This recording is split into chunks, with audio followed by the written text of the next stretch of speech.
ಅರ್ಥದಿಂದ ಸಹಿತ ನುಡಿಸುತ್ತೇನೆ. ಮೊದಲಿಗಾಗಿ ತಂದೆ ನೀನು ತಾಯಿ ನೀನು ಬಂದು ನೀನು ಬಳಗ ನೀನು ನೀನಿಲ್ಲದೆ ಮತ್ಯಾರು ಇಲ್ಲವಯ್ಯ ಕೂಡಲ ಸಂಗಮದೇವಿ ಹಾಲದದ್ದು ನೀನು ತಂದೆ ನೀನು ತಾಯಿ. ಇದರ ಅರ್ಥ ಈ ವಚನಕಾರರು ದೇವರಿಗೆ ತಂದೆಯು ನೀನು ತಾನಿಯು ನೀನು ಸರ್ವಸ್ವ ನೀನೆ ಎಂದು ನಂಬಿದ್ದಾರೆ. ಹಾಲಲ್ಲದ್ದು ನೀರಲ್ಲದ್ದು ಅಂದರೆ ನನ್ನನ್ನು ಉದ್ಧಾರವಾದರೆ ಮಾಡು ಕೈಯಾದರೆ ಬಿಡು ಎಂದು ದೇವರಿಗೆ ಹೇಳಿದ್ದಾರೆ. ಕೊನೆಯದಾಗಿ ದೇವರು ನಮ್ಮ ಕೈಯನ್ನು ಬಿಡುವುದಿಲ್ಲ ಎಂದು ಇಲ್ಲಿ ವಚನಕಾರರು ನಿಶ್ಚಯಿಂದ ಹೇಳಿದ್ದಾರೆ.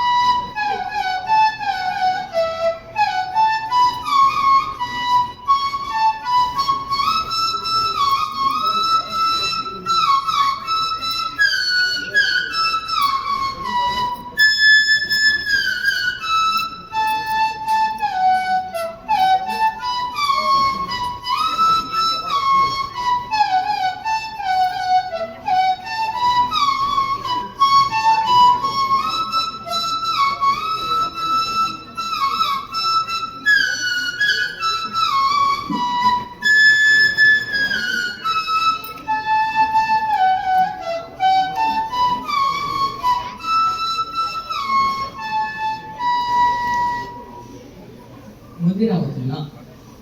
ಮನೆಯೊಳಗೆ ವಿಜ್ಞಾನವಿಲ್ಲವೋ ಹೊಸ್ತಿಲಲ್ಲಿ ಹುಲ್ಲು ಹುಟ್ಟಿ ಮನೆಯೊಳಗೆ ರಜ ತುಂಬಿ ಕನವಿನಲ್ಲಿ ಹುಸಿಯ ತುಂಬಿ ಮನದಲ್ಲಿ ವಿಷಯ ತುಂಬಿ ಮನೆಯೊಳಗೆ ಮನೆಯೊಳಗೇನೂ ಇಲ್ಲ ಕೂಡಲ ಸಂಗಮ ದೇವ. ಇದರ ಅರ್ಥ ಇಲ್ಲಿ ದೇಹವನ್ನು ಮನೆಗೆ ಹೋಲಿಸಿ ಮನೆಯೊಡೆಯನನ್ನು ಅರಿವೆಂಬ ಲಕ್ಷಣಕ್ಕೆ ಹೋಲಿಸಿದ್ದಾರೆ. ಮನೆ ಒಡೆಯನ ಲಕ್ಷಣವೇನೆಂದರೆ ಮನೆ ಒಳಗೆ ಹೊರಗೆ ಸ್ವಚ್ಛವಾಗಿರಿಸುವುದು. ನಮ್ಮ ಮನಸ್ಸಿನಲ್ಲಿ ಅರಿವೆಂಬ ಲಕ್ಷಣವಿದ್ದರೆ ಯಾವುದೇ ಆದ ಕೆಟ್ಟ ವಿಚಾರ ಸುಳ್ಳು ಹಾಗೆ ಇರುವುದಿಲ್ಲ.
ಕೊನೆಯದಾಗಿ ಚಕೋರಂಗೆ ಚಂದ್ರಮನ ಬೆಳಗಿನ ಚಿಂದೆ ಅಂಬುಜಕ್ಕೆ ಭಾನುವಿನ ಉದಯದ ಚಿಂತೆ ಭ್ರಮರಂಗೆ ಪರಿಮಳದ ಬಂದುಂಬ ಚಿಂತೆ ಜಮಗೆ ನಮ್ಮ ಕೂಡಲ ಸಂಗಮ ದೇವ ಚಿಂತೆ. ಈ ವಚನದ ಅರ್ಥ ಹೇಗೆ ಚಕೋರಂಗೆ ಚಂದ್ರನದ ಬೆಳಕಿಗೆ ಕಾಯುತ್ತದೆಯೋ, ಹೇಗೆ ಕಮಲ ಸೂರ್ಯನ ಉದಯಕ್ಕೆ ಕಾಯುತ್ತದೆಯೋ, ಹೇಗೆ ಭ್ರಮರ ಹೂವಿನ ಪರಿಮಳದ ಚಿಂತೆ ಮಾಡುತ್ತದೆಯೋ, ಹೇಗೆ ಸಾಧಕರು ಸದಾ ಸಾಧನೆಯತ್ತ ಚಿಂತೆ ಮಾಡಬೇಕೆಂದು ಬಸವಣ್ಣನವರು ಹೇಳಿದ್ದಾರೆ.